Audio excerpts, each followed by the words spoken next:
Okay, good afternoon, everyone. Welcome back. Today we're going to continue and we will talk about Hegel.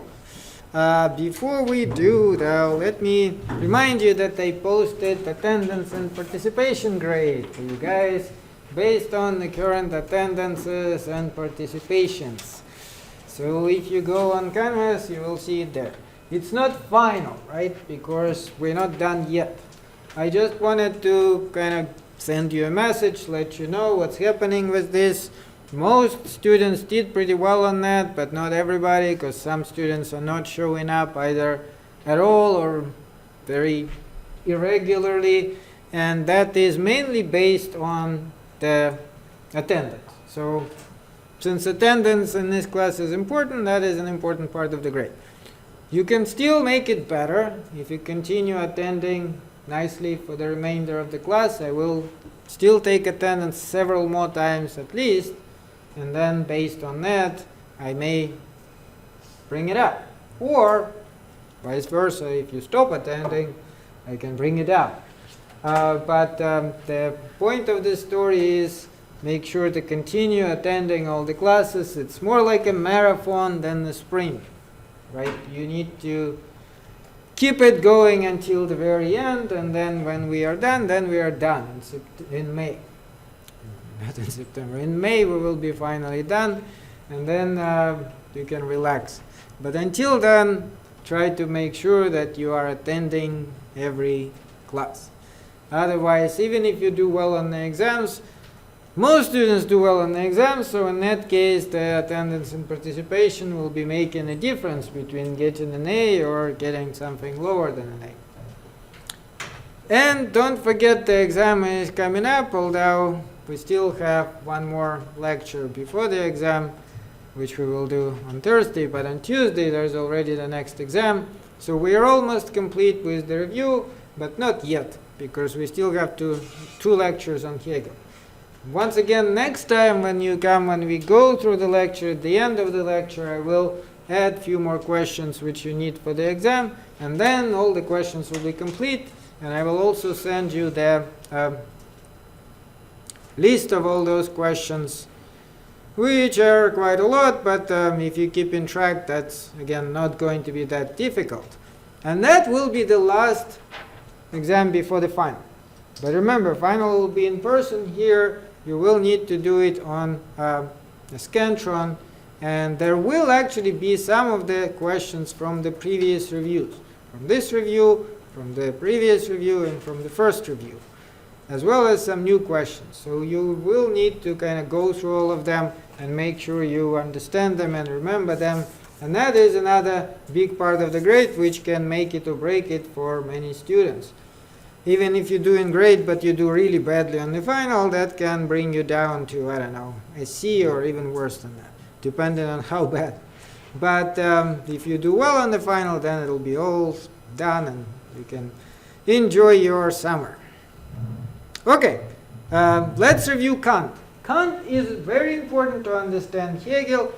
All these philosophers, remember, they kind of connected to each other. They are responding to each other, but especially in the case of Kant and Hegel, because Kant was generally very influential, and Hegel in particular was mainly responding to Kant. So let's just review. First of all, what was this thing in itself? Remember what the picture, the way at least I like to draw it, is kind of like this. We have a mind, and we have an object, and they all been trying to understand how does the mind relate to an object. Even before Kant, the problem emerged that objects are not in the mind. The only thing in the mind are ideas or thoughts. How do we know these thoughts correspond to those objects? That's the big question. Most people don't care, but philosophers do. That is the big question for a philosopher, and it does have an actually, it's connected to our life and the way we live our life, which is why it's an important question. It's not completely irrelevant to us, because in the end of the day, especially if you, for example, believe in God, have some sort of expectation of the life after death and so on, all those questions are closely connected to your religious beliefs and how you understand possibility of there being God and there being life after death. But even if you don't, as you will see, we actually, once we talk to Hegel, Hegel in turn is instrumental to understanding Marx. And after Hegel, we will start talking about Marx. And you will see how you can't understand Marx unless you understand Hegel, and you can't understand Hegel unless you understand Kant. And Kant, hopefully you can see now, is also only understandable within the context of what was going on before him, what questions they were asking, and what. So, majority thought that the objects are out there, they are real, and they kind of give us food for our thoughts. But Kant changed that. He said that story is not that simple, remember? So what did he say? What is the relation? Hold on with space and time. Put them aside for now. What's the relation to an object? It's a two-way relation. And the important part is it's a two-way. It's not just that the object's giving us some food for thought. We are contributing something to the objects. Our mind kind of brings itself into the world in order to understand the world.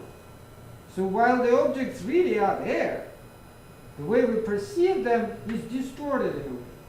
It's probably not the best way to put it, but it's a good way to understand it. We put these glasses on of our mind in order to see anything at all, and then these glasses, they don't give us the reality as it is in itself. So the object as it is in itself, that would be the thing in itself. And to see this object as it is in itself, you need to somehow approach it without your mind, which is impossible. How can we do that without your mind? What does it even mean? But that's the Kant's idea. And he says some of the things our mind contributes can be figured out. And space and time are among them, because he says that is something we just need to perceive the objects. They are not real in themselves. This is a certain condition our mind requires. So space and time are here. On the side of, remember, phenomena. So that's the second question here. Difference between phenomena and non. This is phenomenal world. This is the world as we all know it, where everything has the cause and effect. So if you do something, that will have an effect. Anything happens for a reason. There is a cause, cause behind it. So cause and effect are here. Just like space and time, they are part of this phenomenal world. Well, in fact, time is necessary for causality because things cause each other in time, right? First one thing happens, then another thing. If there was no time, how could you even think about something causing something else? Everything would be simultaneous. So that's another part of it. Then remember, he came up with all these categories of understanding, which we also require, such as quality, quantity, and so on. All of this is what our mind brings into the world in order to understand the world. But it's not the part of the nominal world, the world in itself. And remember that this is, to him, according to Kant, solves which problem? The problem which was discovered by Hume. The problem of, first of all, freedom. How can we have freedom if everything has a cause? Well, there's the answer. Everything has cause here. Here we actually are free. In this world, where there's no time and no space and no causality, there is true freedom.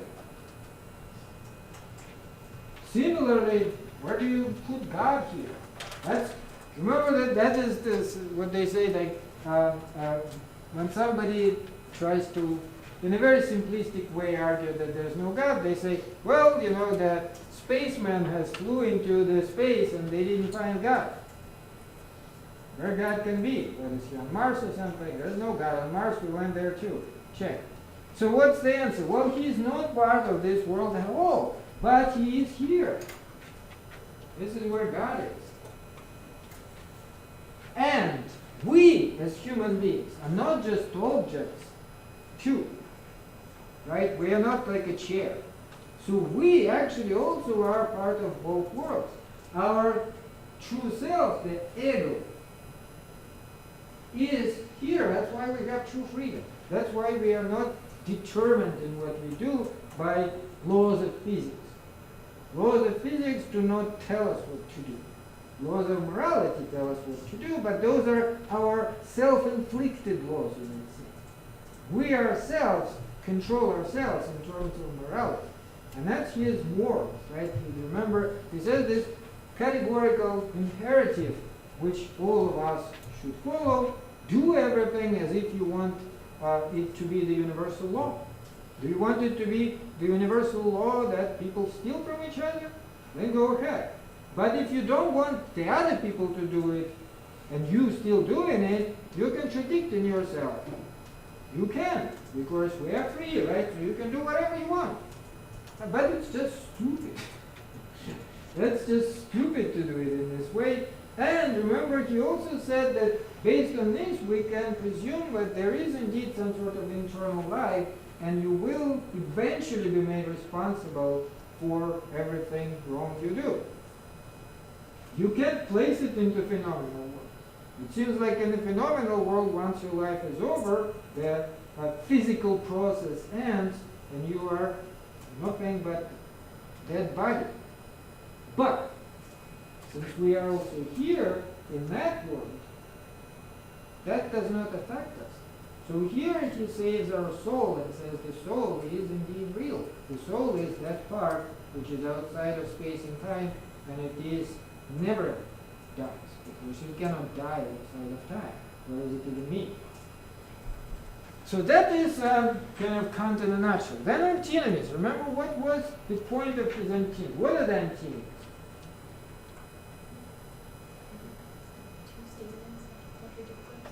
Two statements which contradict themselves. And what was he trying to prove with them? What was the purpose?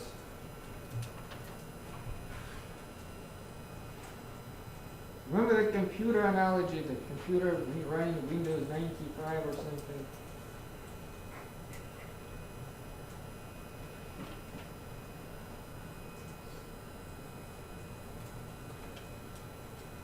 Didn't you say that both were resolution they were both false? No, he resolved it, but I'm saying, like, what is in general the presence of those antinomies according to Kant? What does it show us? What's the purpose of showing what? That our mind is trying to think about the things it's not supposed to think about. Right? It's not made. All those categories within our mind which we are using are not meant to approach nominal world. Once we try to do that, we run into contradiction, which antinomy just shows us, according to Kant, it shows us that our mind is trying to do something it's not meant to do. It's like trying to run the modern application on Windows 95. If you try to do it, the Windows will just give you an error message. Of course you can do it. So antinomy is this error message. It shows to our mind that for us it seems like it makes perfect sense, both, for example, that freedom exists and freedom doesn't exist. It makes perfect sense to say everything has a smallest part, everything doesn't have a smallest part. So the antinomies are meant to show us that when we try to think about nominal world, we run into contradiction. Okay, So this is a brief review of Kant.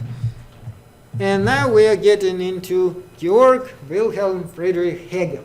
Hegel was, of course, much younger than Kant, but not that much younger.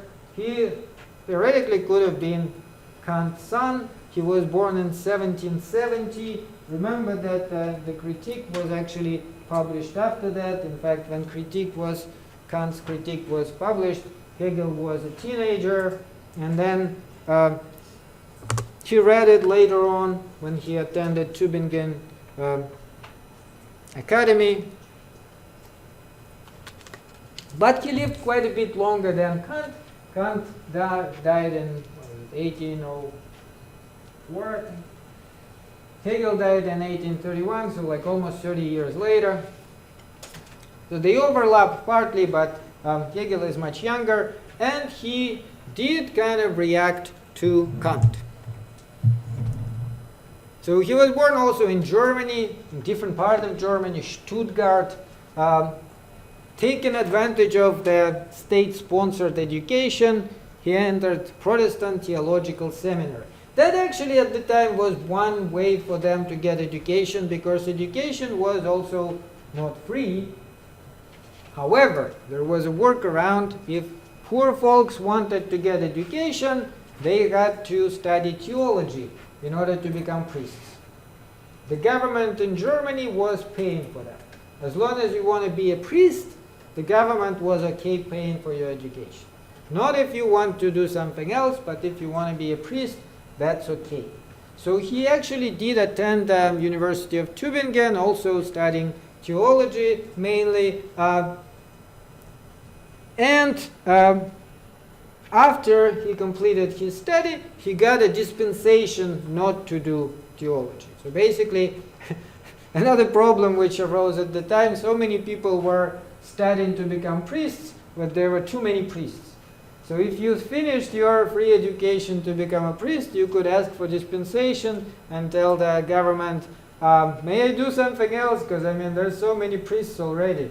And that's exactly what he did, and the government was like, yeah, I guess there's so many priests, you can do whatever you want.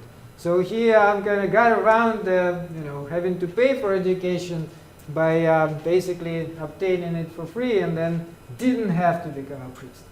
But he decided to become a philosopher. And just like today, actually amazingly enough, at the time it was pretty tough. What does it mean?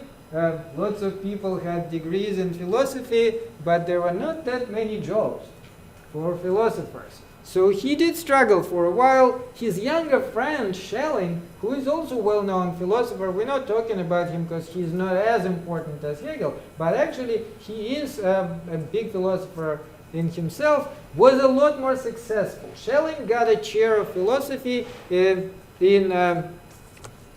University of Jena in Germany. And then Hegel, shortly after he graduated, for a while he was private tutor, doing some private lessons, but he found out that his friend Schelling was already a chair of philosophy, and he wrote to him and was like, can you give me something? Like, can I have a teaching position?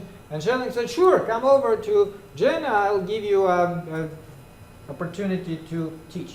So he became what is known as privat docent. Privat docent is basically somebody who doesn't have a salary but charges per student, right? So you can give lectures, but if students attend, they pay you. And if they don't attend, then you get nothing. So that's basically kind of like similar system actually exists today. Not exactly like that, but there are some professors who get salaried positions, and there are professors who teach on per class basis. They are not hired permanently. So they got already that more than 200 years ago. So he was teaching like that for a while, and during this period he wrote his first book, Phenomenology of Spirit. We will talk about it in more detail today. At the time when he wrote it, it was not very well received. Well, he was a completely unknown person, and even though now it's considered to be one of the masterpieces, when he first published it, it kind of didn't make any impression whatsoever. So he published it in 1807, but still didn't get permanent position. Schelling by this time left University of Jena, and then Napoleon came and actually invaded Germany, and they shut down the university completely. So for a while he was newspaper editor. After that he was principal in a school. And it took a few years actually for him to finally get some recognition. But he eventually did get recognition when he published his second work, Science of Logic.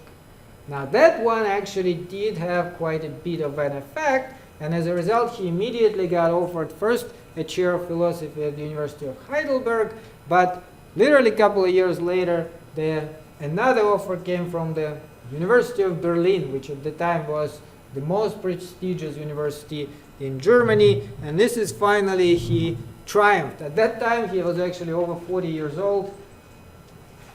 Fortunately he didn't die earlier than that, otherwise we would never even heard of him. But by this time he got recognition. He was teaching at the University of Berlin for a while. It will actually also become important for us when we talk about Marx, because Marx attended the University of Berlin later.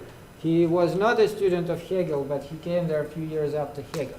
One other thing which happened at the time is Hegel became enormously popular with students. They adored him. In fact, he was considered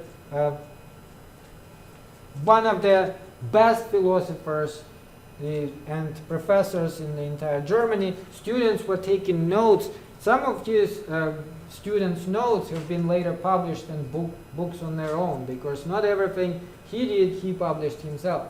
But the student notes themselves became useful copies for the future work.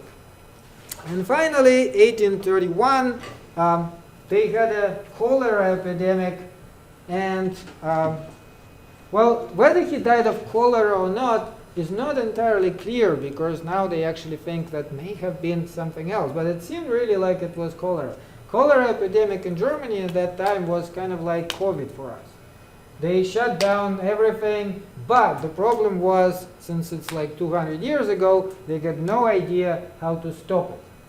They didn't have good idea what causing it yet, right? So they had some ideas that perhaps you should wash your hands or something, but they were not even sure. So lots of people died of cholera, and of course cholera is a contagious disease, so you can really spread it around, and people are dying from it very quickly.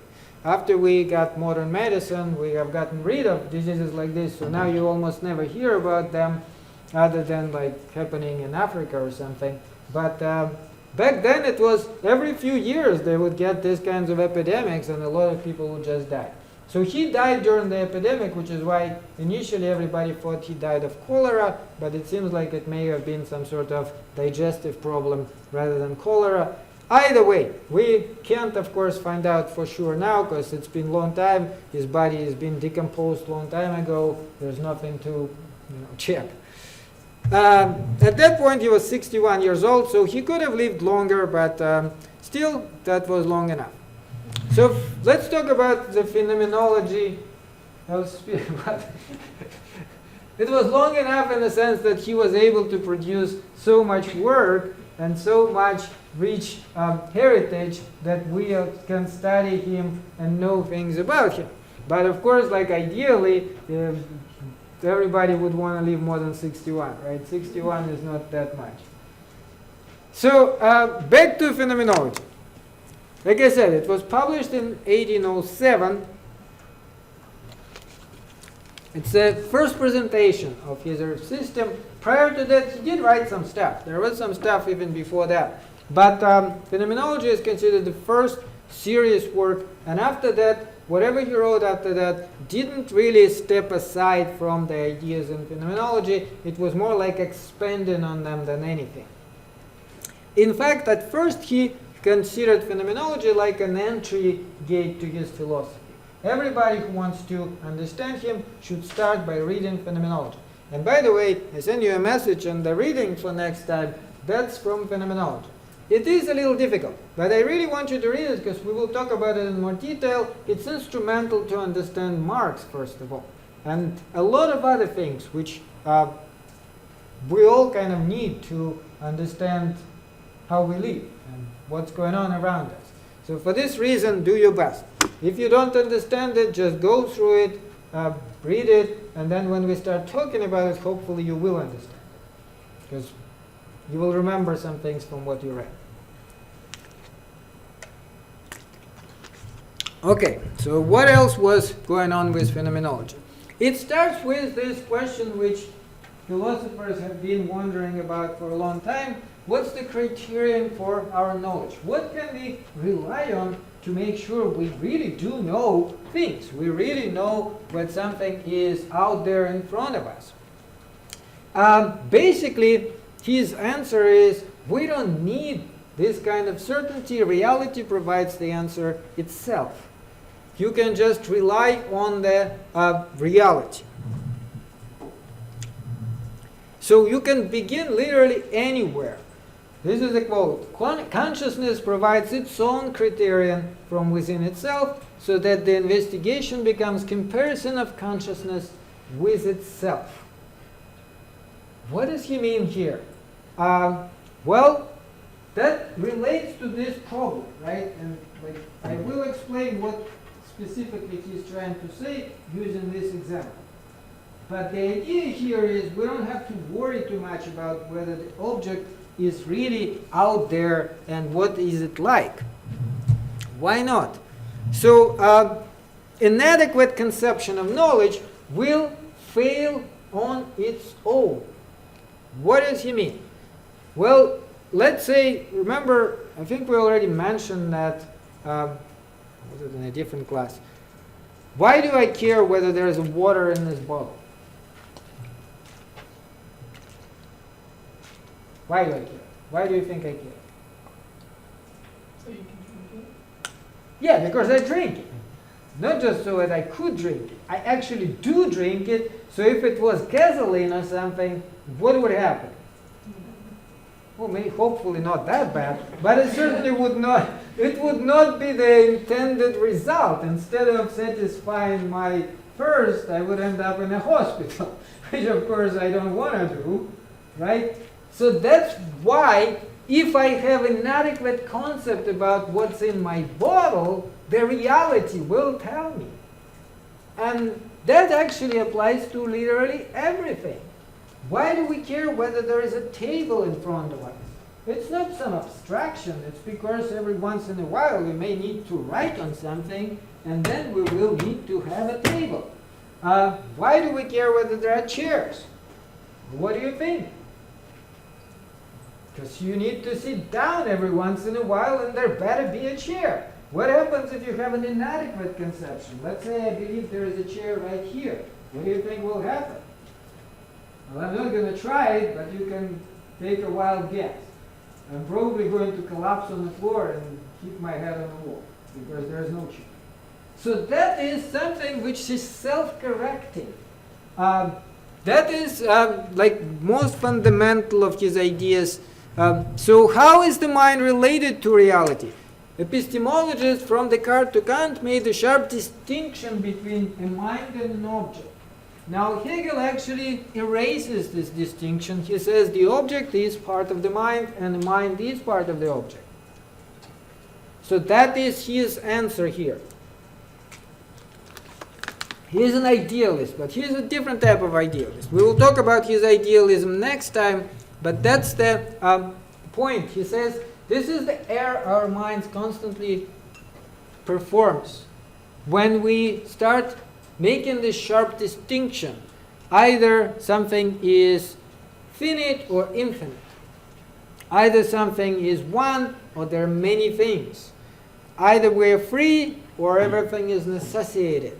Either there's a thing, right, a thing or the thing in itself. When you separate things like this, you are committing a mistake. So, to see itself in the world, reason must grasp the fact that there are no genuine dichotomies.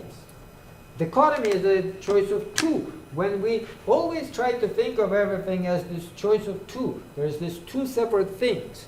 But everything is not like that. It's not like that. he also goes back to a lot of his ideas influenced by Spinoza. Remember Spinoza? So what was Spinoza saying? What's his most important point? You remember? Pantheism. What's a pantheism? That everything is God. Literally everything is God. We are God. Tables are God. Universe is God. That is God. And remember, he was also talking about freedom. And that is something which Hegel agrees with. Freedom is not just a lack of constraint. What is freedom? When you know what is your right choice and you actually pursue this right choice. Because remember the example with 3 doors. Let's say you have 3 doors. Which one would you choose? You're free. You can pick any one you want. But if you don't know what's behind them, that's not freedom. You can arbitrarily pick any one of them, but you may just as well pick any other ones. In fact, it seems like in this situation you're better off if somebody forces you through one of these doors, aren't you? Don't you think? Can you see the point? Like, let's say if you had somebody who would tell you, go through this door. Oh, that's a relief. Thank God. I mean, I didn't know which one to pick. You told me this one. Thank you. I will go through this door and then we'll see what happens. But let's say you find out what's behind it, and you know that behind this one you will be robbed. Behind this one you'll be killed. But behind this one you'll find the love of your life and be eternally happy. So now which door do you pick? Obviously this one. It seems like you no longer even have a choice. But that's when you actually do have a choice.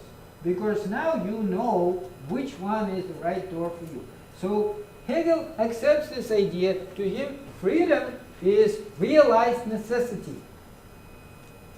You have to know what's necessary. This is necessary for you to do. And you do that. Even though you can still make a stupid choice and go some other way, that's not going to be freedom. If just to prove your freedom, you knock your head on the wall and like get blooded all over, that's just stupidity, right? That's not freedom. But if you use your freedom to make yourself happy, that is freedom. Okay, so one of his most influential ideas is the dialectic. The distinction between beliefs and their objects belongs solely to the mind. That is how the mind works. The process of moving from one conception to another is happening within the consciousness. This whole thing is happening within the consciousness too. So, what does it mean for something to be object and thing in itself according to Hegel? That would be just the way we perceive reality correctly and incorrectly. You may say that the object as a thing in itself is the true reality. We can call it the truth.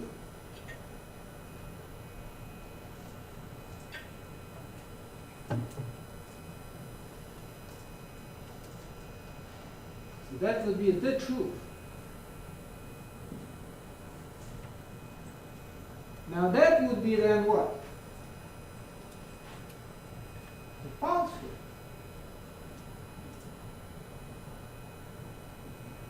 So the idea is for your mind to perceive reality correctly.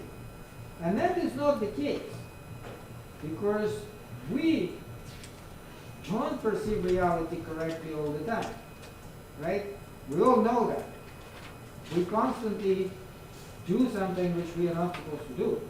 And then we discover that we were not supposed to do it. It is too late. So then we correct it.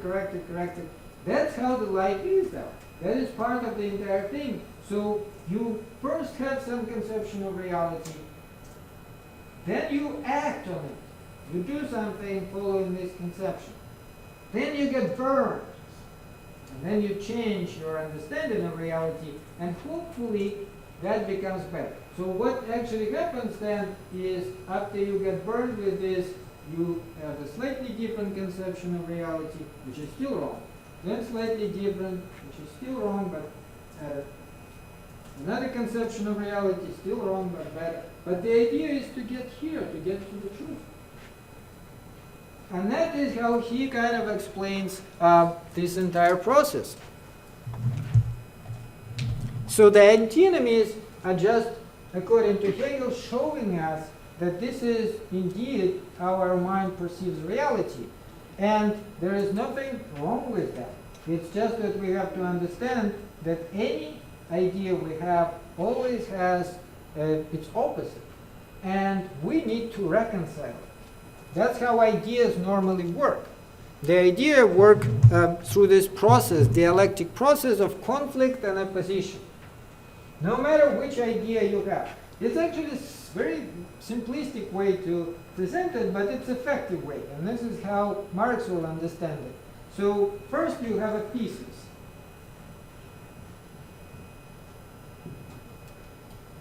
Whatever it is, right? That is what you think reality is. But what happens? Then something contradicts it. So that will be antithesis.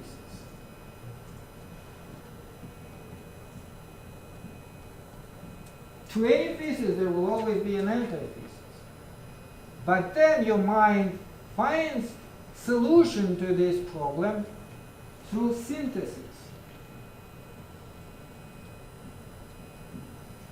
Synthesis preserves the original thesis, but also adjusts a view of the antithesis. And then you move on because the synthesis is also a thesis, and then another antithesis presents itself. Like I said, it's a little bit simplistic. Hegel actually thinks about it in a more complicated way, but he says this is exactly how our mind works all the time. And this is exactly how it's supposed to work. There is nothing wrong with that whatsoever. It's just you have to understand that this is part of the process. This is part of the reality.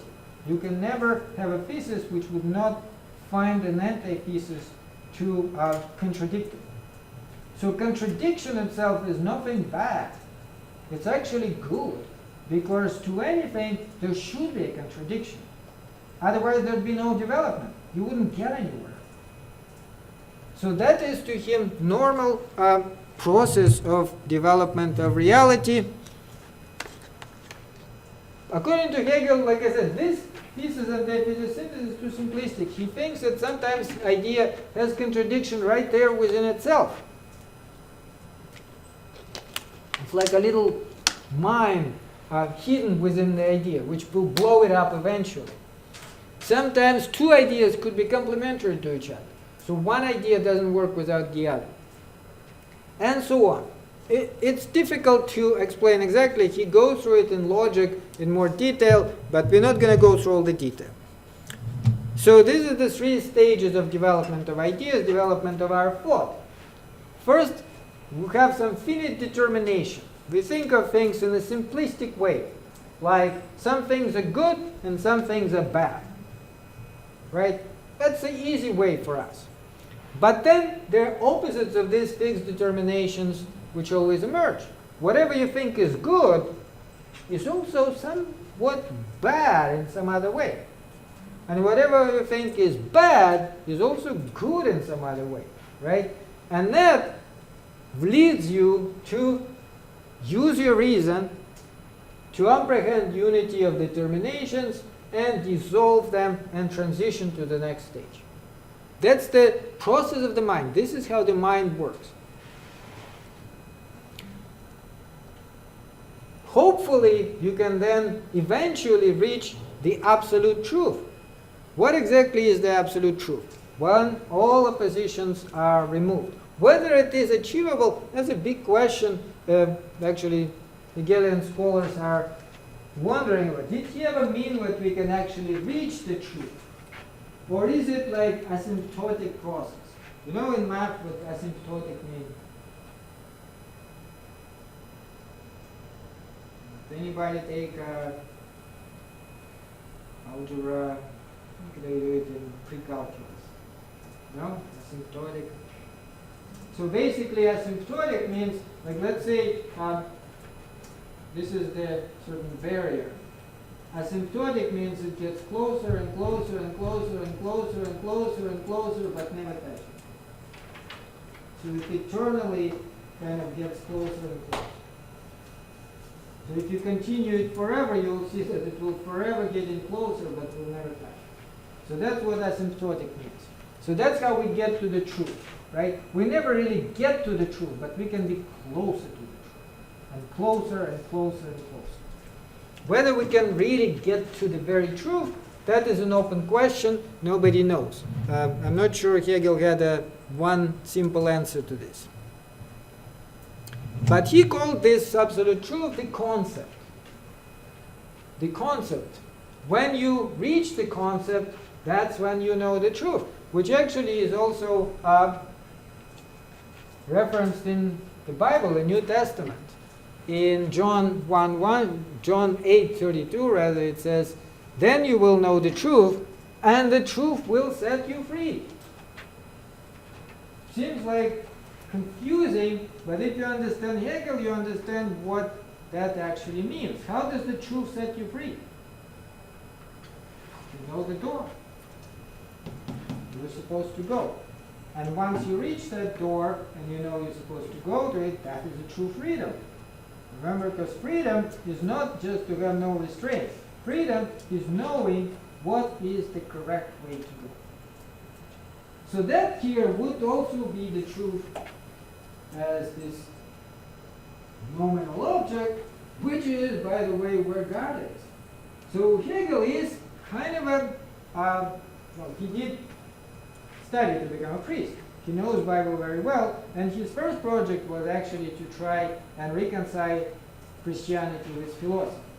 But whether he is religious philosopher or not, that's an interesting question. It's a very interesting question because the book actually does a pretty good job. I don't know if you guys read the chapter. It presents him, there are some philosophers even today and after he died and even when he was alive who thought that Hegel is perfectly compatible with Christianity. That you can believe in God and think that Hegel's philosophy proves that there is no problem with that.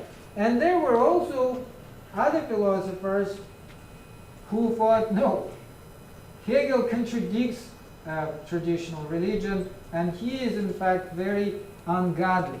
Now if you are curious, there were actually some students of Hegel who mentioned private conversation they had with him.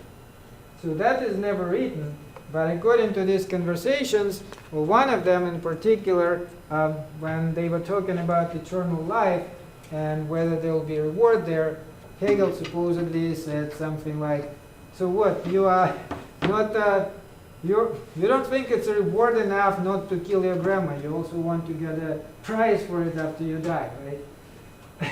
So basically, it seems like he did not believe in life after death. Why? One of the reasons I think why he was a little bit mysterious on this subject is he did have a career. He was a university professor, and at the time, to have a reputation that you don't believe in God meant immediate dismissal. As we will see with Marx. Marx actually is just a little younger than Hegel. Marx was dismissed from his position and he was banned from Germany altogether. He actually ran his entire life and he lived a very poor life because he never had any money. Why? Because he openly said that there is no God, he does not believe in God. So Hegel could not afford to do it. He actually was a family man, I didn't mention, but he got a wife, he got children to take care of. He couldn't just, do whatever and then end up living on the street. He had to take care of his family. As a professor of the University of Berlin, not only he had pretty good salary, very good salary by the standard, but after his death, the government took care of his family because there was a pension for the family. So, of course, there are some personal reasons why certain things he simply could not say. And when you read his philosophy, you can't figure it out. It seems like he is kind of going both ways. On one hand, you can understand it in the way that he believes there's God, the traditional religion, and so on. In the same way, you can see that certain things don't necessarily point in that direction. Anyway, but it is cryptic. It's not easy to understand. So back to phenomenology. What exactly is a phenomenology? The entire book is like this journey of consciousness. He himself referred to it as a voyage of discovery. He called it phenomenology of spirit. What exactly is phenomenology? According to Hegel, it is a study of phenomena. Systematic examination of what appears within experience, attempt to understand its necessary structure. Science of the experience of consciousness. That's another way he called it. So what exactly is happening there? One of the philosophers, Lowenberg, describes the subject of the book like this. Different or recurrent views of life, sensuous and intellectual, emotional and reflective, practical and theoretical, mystic and philistine, skeptical and dogmatic, empirical and speculative, conservative and radical, selfish and social, religious and secular. Now all of this can actually be reconciled, and this is what he is trying to show. In fact, Phenomenology is a very interesting book in many ways. One thing to know about it, I personally think that probably is the greatest book ever written. There's literally no book as good as Phenomenology. But it is enormously and famously difficult. If you just start reading it from the first page yourself, you'll be completely lost. And in fact, Hegel did it on purpose. He said that the introduction to the book frequently is used as a shortcut to the book itself. Now, this is a trick which many students know, right? Professor sometimes assigns like 5, 10 books, and you don't have time to read it. So what do you do then? What's the shortcut? You read the introduction and the conclusion of every book. You don't read the book, just the introduction and the conclusion. And it immediately tells you everything about the book.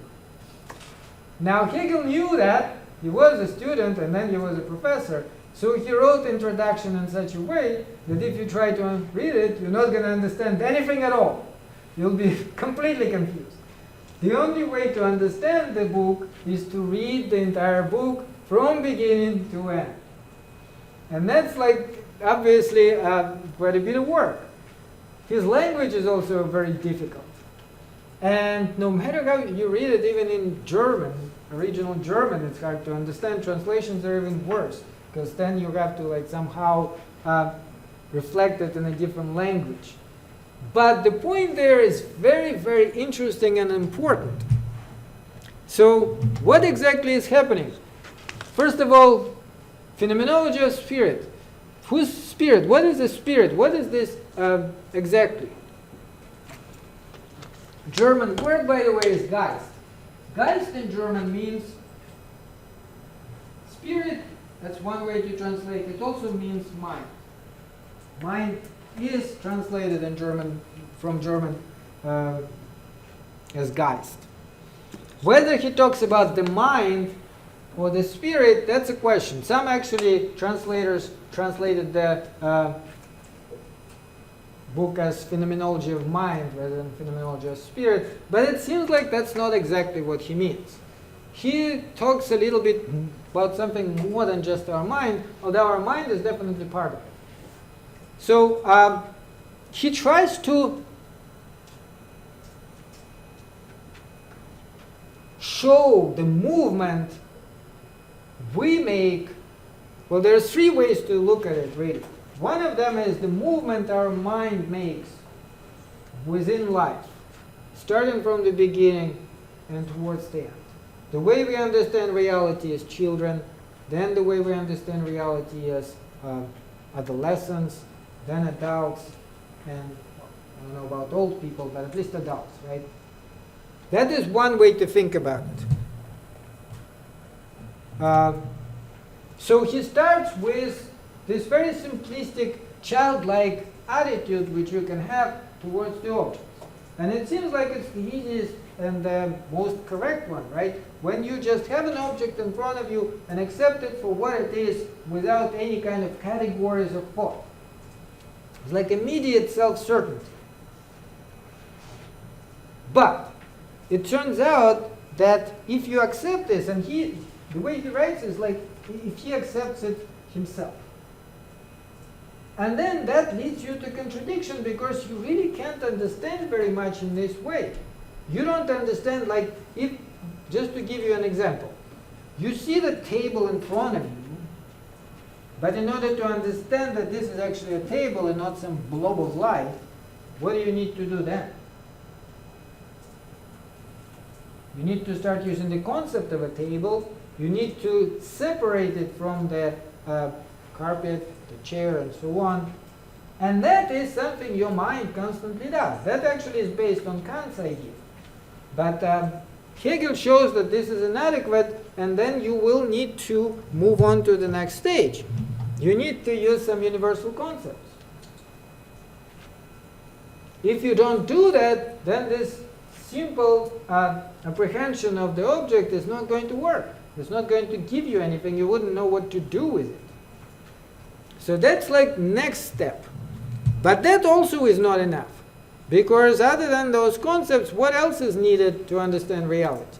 The understanding of the laws of the physics and so on, which kind of is the phenomena. That's the next stage after that.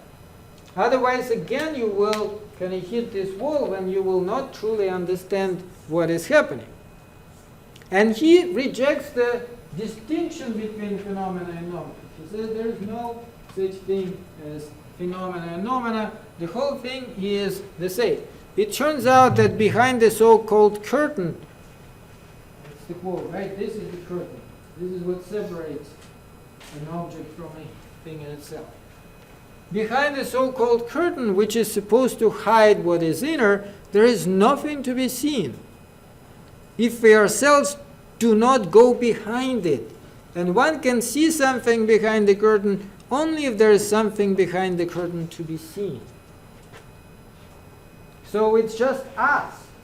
There is no thing in itself without us.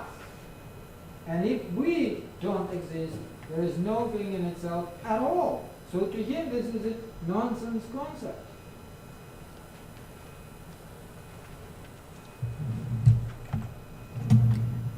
Now then, you move to the next stage, which is self-consciousness. This is actually what the reading is going to be on. Because what happens next? We're talking all the time about the objects, right? But what is this special type of object? Just to give you a preview. What is this special type of object you also encounter? Like, let's look at this room. What objects do you have here?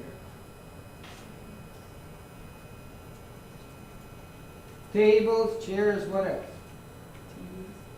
TVs, okay, what else? Notebooks, okay, what else?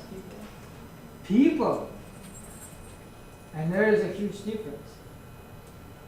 Isn't there a huge difference between tables and people? So what's the difference? Tables are passive. You can do whatever you want to them. People are passive.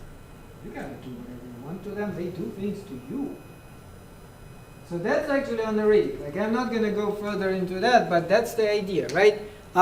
So that is the next stage there. Then he basically connects the entire thing to development of spirit, as he calls in history. So to him, while this process is going on to each one of us, right? Each one of us, when we are born, we have some ideas about reality, which then turns out to be wrong, and then we move on to other ideas. But it also happens to the humankind as a whole. That's what he calls spirit, like the sum of all people, including the one who lived before us. And the way humankind understands itself is changing through time. So again, that could be like the conceptions humans had when they lived in caves. But then, a couple of thousand years later or whatever, they changed. And they changed again. And they changed again. And this is what we are studying in this class, right? We started with those ancient Greeks and the way they understood the world, and then we moved on to medieval philosophy, the way they understood the world, and then this modern philosophy, the way Descartes understood, and then Locke, and then Hume, and then Kant, and that is all this movement.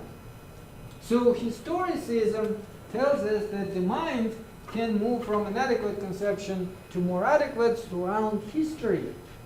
That actually is something which was mentioned by St. Augustine, if you remember St. Augustine. But for thousands of years it was forgotten, and people thought history was just like one damn thing after another. You study it, but there's no purpose to it. It's just like these people had a war against these people, and then these people had a war against these people, and then everybody killed each other. And then these other people had another war. And it seems like that's all there is to it. But Hegel was, well, not the first overall, but the first in modern time who said, no, that actually is how the whole thing changes. So just to give you a connection to Kant, this is what Hegel is trying to say. If you think about Kant, remember Kant thought that we put this our mind puts these glasses to see things, right? Well, Hegel is now saying this. Different glasses at different periods of history. The way people looked at the world in medieval times, they used different glasses than the way we do now. And the people before them used different glasses still. So glasses are changing with time, with history. And history shows us how they are changing. And they are kind of giving us better and better conception of reality, but that is not one person's making. That is the humankind as a whole. The humankind moving through history changes its understanding of itself. It understands what it's doing differently, and that influences one of us, because we are all part of it, right? We are part of this process. When you are born, and this is one of the biggest contributions Hegel has, when you are born, you are indeed like a blank slate. You immediately suck into yourself all those ideas which humankind accumulated over thousands of years. The language, how quickly you learn the language? Few years, right? Language developed over thousands and thousands of years, starting from the most primitive ones when our predecessors probably came up with the first few words. Like somebody was pointing at a tree or something and going, boo, and then pointing at a stone and going, bah. And then everybody kind of figured, hey, how about every time we point at a tree we go, boo, and every time we point at a stone we go, bah. And that's how they had their first two words. And then maybe if you wanted a stone from another caveman, you would just go, bah, bah. And he'd be like, maybe he wants a stone. And then you would go and bring a stone, right? That's how it started. Then they came up with more of these words. Then they discovered that there may be words which don't mean any object, but just used to describe feelings, like happy and so on, right? And different people came up with different words, which is why we have different languages. But the idea was the same, and it developed and developed. And you, when you were born, get this entire thing within like few years. Everything is immediately available to you. Your parents tell you, this is a table, this is a chair, and so on. Well, they may not even say it specifically, but you get it pretty quickly, right? They may not say, first words you probably learn is like, ma, and so on. So similarly, when you go to school, they immediately shove into your head this whole wisdom which over thousands and thousands of years humankind accumulated. All these laws of Newton and whatnot. And then by the time you are like 18, you think, hey, I'm so smart. I already know everything. And I am a fully grown, completely independent individual. But are you truly independent? No, because first of all, everything you know has been inserted into you by other people. And so you are running on these ideas which they gave you. And you are part of the society of these people today, and they continue giving you these ideas through social media and other stuff, and you just basically reacting to that. You are not generating your own ideas. Where would they even come from? This society generates ideas. So that is the connection, but it's changing through history, and it does influence us through history, and that is what historicism, a critical failure of crucial feature of Hegel's philosophy is commitment to historicism. Ideas are not eternal objects that are products of their own, but products of their own time. Each time has its own ideas. The truth of any idea cannot be understood apart from its origin or role within historical settings. People during the different historical periods had very different understanding. Like, I don't know, anything you take, including God, freedom, and so on, was changing quite a bit throughout history, the way people looked at it, the way they look at it today. And you have to understand this setting, which is also why when we study philosophy, we talk about history. We talk about what was happening at the time. Why did people think this way? And that is always connected. Because these ideas, they don't come out of vacuum. Nobody just sits there in a chair and comes up with this thing out of nothing. It is reaction to, first of all, what other people thought before them, and what is happening within society as a whole. What changes, revolutions, crises, wars, and so on influence us. And they influence the philosophers. And that is why philosophers find different ways to understand reality, which of course is still a developing process. We're not done with it. It's not like we already know everything. But since we are in time quite a bit more advanced than these philosophers of the past, our understanding of reality is better than theirs. But to understand it properly, you need to go step by step. And this is also what he's doing in this book, in Phenomenology of Spirit. He's trying to recreate this entire process. Right? Starting with scratch, showing, first of all, the way ideas develop within the mind of a child, within the mind of a person. But at the same time, you can also understand it as the way ideas develop within society, the way society thinks about everything. It's not specific, so almost every part of it can be understood in both of these ways. And finally, while you read the book and while he writes the book, this is the third way the idea is developing within your mind as you go through the book and you do the work. So at the beginning, he actually says that you need to do the work in order to understand it. You cannot just be told what the book is about. If you just tell somebody what the book is about, the way I'm doing it right now, you don't have as much of a grasp as if you do the work yourself and you read the book yourself. And only then will you truly get a grasp of it. The things there, so the absolute knowledge, what would that be? It's this ideal goal to fully, completely know the reality the way it is.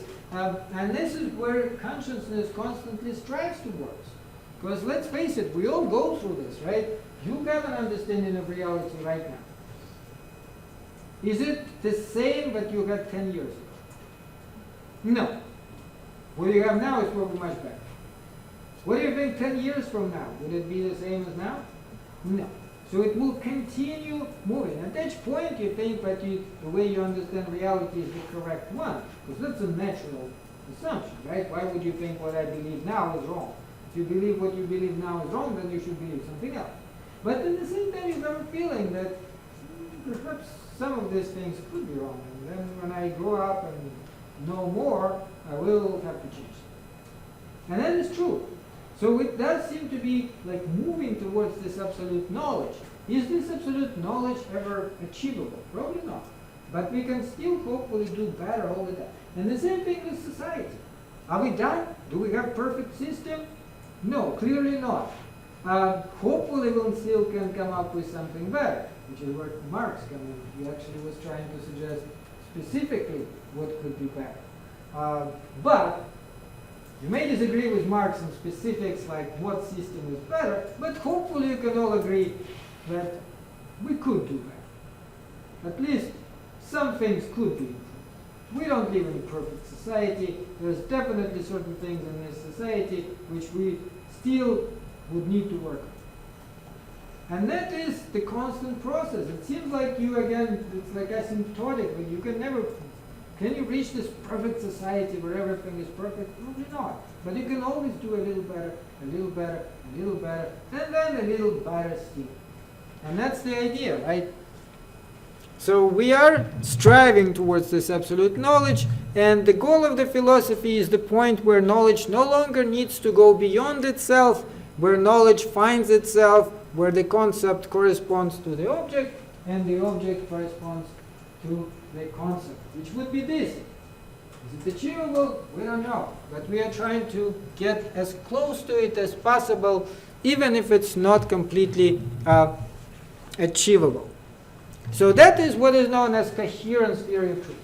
It's different from the correspondence theory, which most people believe in, and which was the theory before Hegel.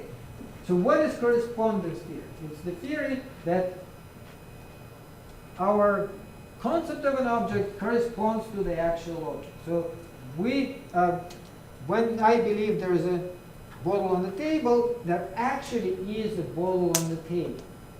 When I believe that this bottle is of a certain shape, that is the actual shape of this object. But we saw how many problems with it we have. And Kant hopefully put a last nail into it by actually proving that we can't know this absolutely. So what then? And then Hegel's concept of truth changes that and says, that is unnecessary. That is stupid. The only reason why I care whether there is a bottle on this table is because I want to drink every once in a while. So that's what I care about.